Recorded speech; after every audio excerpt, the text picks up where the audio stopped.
ខ្ញុំមិនដឹងថាខ្ញុំគិតត្រូវឬគិតខុសទេពេលនេះខ្ញុំបានចេញមករកស៊ីខ្លួនឯងអ្នកនរគ្នាជប់ធ្វើការឲ្យគេហើយប៉ុន្តែមានអារម្មណ៍ថា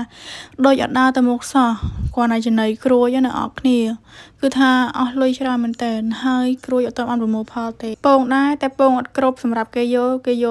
400-500ពងអញ្ចឹងអត់មានពងឲ្យគេពងមួយថ្ងៃបានតែ50-60ពងអ្នកនរគ្នាអើយមើលទៅមិនរួចថ្លៃចំណីលុយដែលធ្វើការឲ្យគេហ្នឹងយកមកចិញ្ចឹមក្រួយអស់ហើយក្រួយហ្នឹងទិញចូលតែ500ក្បាលទេហើយចិញ្ចឹមវាពីដំបូងហ្នឹងវារៀងតូចអញ្ចឹងទៅចំណាយចំណីច្រើនតិចទ្រាំតែវាបានពងហើយក្រួយពេលទិញយកមកចិញ្ចឹមអញ្ចឹងវាផ្លែកន្លែង15ទៅ20ថ្ងៃតែឥឡូវ20ថ្ងៃជាងដោយសារតែពេលយកមកហ្នឹងវារៀងតូចផងអ្នកនរគ្នាដល់ពេលអញ្ចឹងទៅវាក្រពងវាយូរមែនតើហើយឥឡូវវាចាប់ដើមពង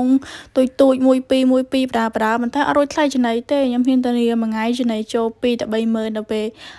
ពងវិញប្រមូលមួយថ្ងៃបានតែ50-60ពងជ្រុលជាចិញ្ចឹមហើយក៏សាក់លបងមកប្រើនឹងទៅបើសិនជាត្រូវយើងទៅមុខទៀតបើសិនអត់ត្រូវទេមើលទៅប្រហែលតែធ្វើការឲ្យគេវិញទៀតហើយជីវិតហើយបើសួរខ្ញុំថាពិបាកចិត្តអត់ពិបាកចិត្តប្រកាសណាប្រកាសជាពិបាកចិត្តខ្លាំងប៉ុន្តែខ្ញុំ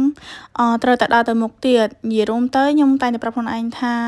យើងធ្វើអ្វីមួយក៏ដោយយើងកុំរំពឹងបានផលលឿនពេកហើយបើសិនជាយើងធ្វើខុសចាប់ទុកជាបទពិសោធន៍ទៅបើសិនយើងធ្វើត្រូវក៏យើងធ្វើវាបដារែកទៅមុខទៀតអញ្ចឹងទៅព្រោះខ្ញុំតែងតែលើកទឹកចិត្តខ្លួនឯងរហូតមកទោះបីគ្មានអ្នកណាគេលើកទឹកចិត្តខ្ញុំក៏ដោយអ្នកនរគ្នាគឺខ្លួនយើងគឺសំខាន់ខ្លាំងមែនទែនហើយការដែលយើងបង្កើតមុខរបរមួយមិនមែនងាយស្រួលទេទី1យើងត្រូវមានដើមទុនទី2យើងត្រូវដឹងពីការ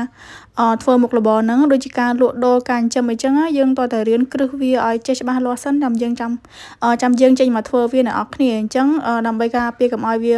ពេលធ្វើទៅដូចខ្ញុំអញ្ចឹងឃើញអត់ចាប់ផ្ដើមធ្វើភ្លាមបរាជ័យផ្លែតប៉ុន្តែយើងត្រូវតែហ៊ានទទួលស្គាល់ការពិតនិយាយរួមទៅយើងមិនអាចគេចវេះបានទេបើសិនជាខ្ញុំបរាជ័យលើកហ្នឹងដូចខ្ញុំនិយាយអញ្ចឹងខ្ញុំនឹងចេញទៅធ្វើការវិញទៀតហើយអ្នកទាំងអស់គ្នាប៉ុន្តែការធ្វើវីដេអូរបស់ខ្ញុំអត់ចោលទេខ្ញុំនៅតែធ្វើព្រោះឲ្យខ្ញុំស្រឡាញ់ការធ្វើវីដេអូមែនទែនខ្ញុំដឹងថា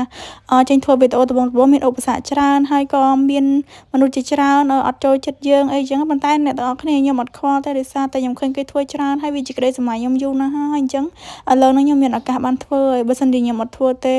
ខ្ញុំមិនដឹងថាជាតិណាខ្ញុំបានធ្វើទៀតតែខ្ញុំនិយាយមែនមនុស្សម្នាក់តែងតែមានក្តីស្រមៃអ្នកទាំងអស់គ្នាបើសិនជាយើងចង់ធ្វើអ្វីមួយយើងសម្រេចគោលដៅយើងឲ្យហើយទៅ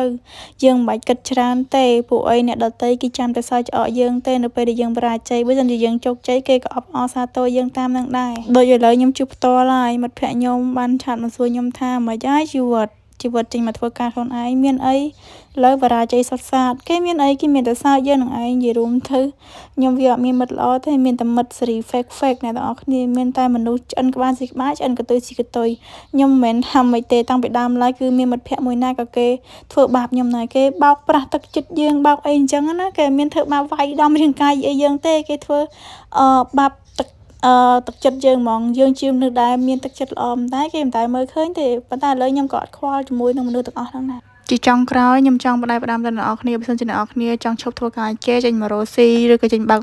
មុខរបរឲ្យខ្លួនឯងអញ្ចឹងអ្នកនរគ្នាត្រូវតែដឹងពីគ្រឹះនៃការធ្វើវាឲ្យច្បាស់ជាមុនសិនចាំចេញមកហើយគួរតែមានដើមទុនមករៀងគ្រាន់បើតិចទៅសម្រាប់ធ្វើវាអញ្ចឹងវីដេអូហ្នឹងមានតែប៉ុណ្្នឹងឯងអរគុណអ្នកនរគ្នាដែលបានចូលមើលវីដេអូខ្ញុំ